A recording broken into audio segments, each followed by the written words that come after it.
What's up, Nerfers? My name is Jay, and it has been a while. I know I keep saying that, but I really don't have the time to make videos. It's my last semester of college, and things are pretty hectic. But I really wanted to make a video because I ordered something, and I just really wanted to do a review of that. But before we get into that, I just want to thank all of my subscribers. You guys, I'm going to tell a little story. I was chatting with Bobololo a few weeks ago, and I was like, hey, should I do one of those mean comments videos? And he was like, yeah, let's look through all your comments. So we spent like 40 minutes or so scrolling through all of my comments in all of my videos. And I found maybe like one or two like truly mean comments. The rest of your comments, guys, was all like, oh, this is nice. I really like your videos. You guys are the best. I don't have a lot of subscribers compared to Bobololo or any of the really big guys out there. But I have the nicest subscribers out of any of them, I think. So thank you guys so much, and now to the real deal. Today I'm going to be doing a review of the Buzby Sentinel. So this thing is not a Nerf blaster. This is not a Nerf blaster. However, and I want to talk about this right away, it comes with an 8-dart clip, and, you know, it's a pretty nice looking clip. It's solid. Loads just fine, and you can pull it out without a problem. The big thing is that this can accept Nerf clips. On top of that, it accepts Nerf darts. So you can buy this and use your Nerf clips with this, which is a huge pro with me, and I just wanted to talk about that right away. I wanted to get that out of the way before anything else. So, going over the shell of the blaster, this is sturdy plastic. What actually convinced me to get one of these things is I watched Search No Further's review of this, and Kenzie basically took one of these and chucked it out of a window of his house. And this thing can seriously take a beating. It's very high quality plastic. It's up there with Nerf blasters. It feels like a Nerf blaster for the most part, but it's not. It's actually better. I'll elaborate what I mean by better in a little bit, but for now let's just go over all of this. We've got a mag well in the bottom here that accepts Nerf clips. We have this mag release button, which I thought would give me trouble. I thought this would be a huge issue, but it turns out that it's actually really easy, and it just kind of ends up right where your thumb wants to be. So when you're trying to pull a clip out, it's just right there. So that's not an issue at all. Moving back, we got a trigger. The trigger feels really nice. The trigger pull is perfect. It's not too difficult. It's not all gunked up. It's very smooth.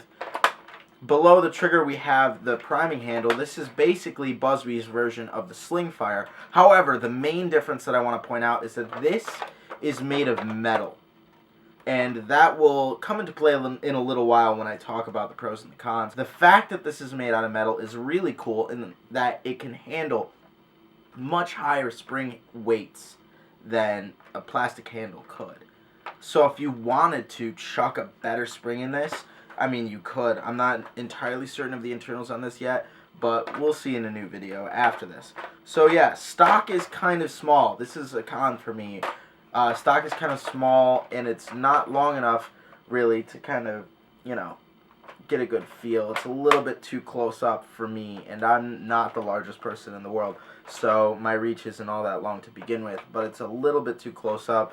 As Coop said in his review of this, it's more for like a firing from the hip kind of blaster. You're not going to be shouldering this to prime it. Speaking of the prime itself is a little bit wonky, and it definitely takes some getting used to. So, that's a thing. You can just hear, though, I really wanted to talk about this right now, the power right out of the box. This is performing much better than stock Nerf blasters. I'm not even joking. Like, this thing is not modified at all, and it's hitting really hard. It's shooting really fast, and I love it. So I'm going to give a little firing demonstration for you guys. I'm going to fire off the 8 darts that it came with. It came with these suction cup darts, by the way, green and gray.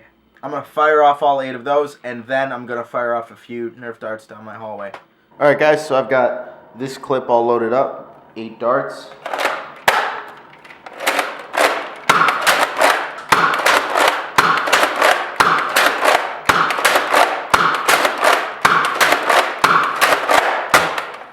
Now I've actually got 5 Koosh darts. They're not actual Nerf darts. They're knockoff brand, but Koosh darts work pretty well for me. Got 5 of these in this 18 round clip. Slides in nicely. Let's see if it fires.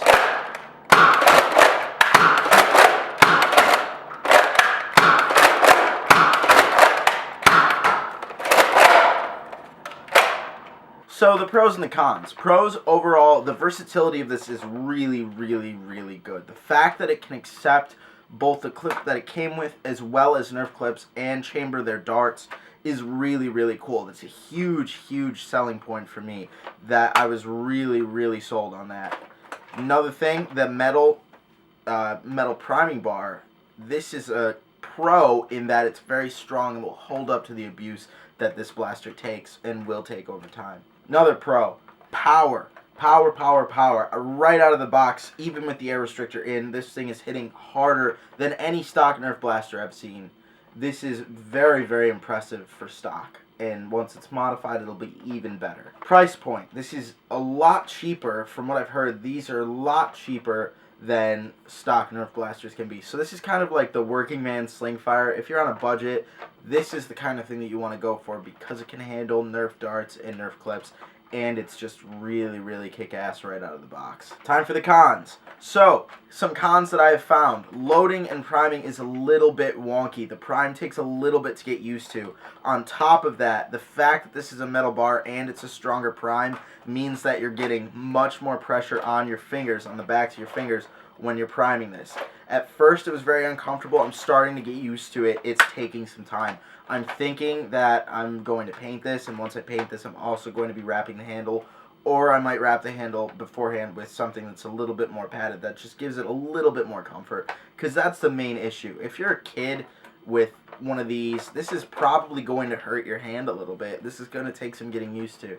So, and on top of that, the prime itself is going to be kind of hard. So that's basically it. That's only the real con that I've found for this. I thought the clip release was going to be a problem, but it is not, which I'm very happy about. It's actually very comfortable to release like this with your hand like this and your thumb activating the release. So all in all, I'm super duper impressed with this. I think this functions pretty well for the most part. Prime is still taking a little bit to get used to, and it's still having a little bit of trouble chambering those Koosh darts, but that, I think, might just be a break-in period. We'll see. So yeah, as always, thank you guys so much for watching. Thank you for being subscribed.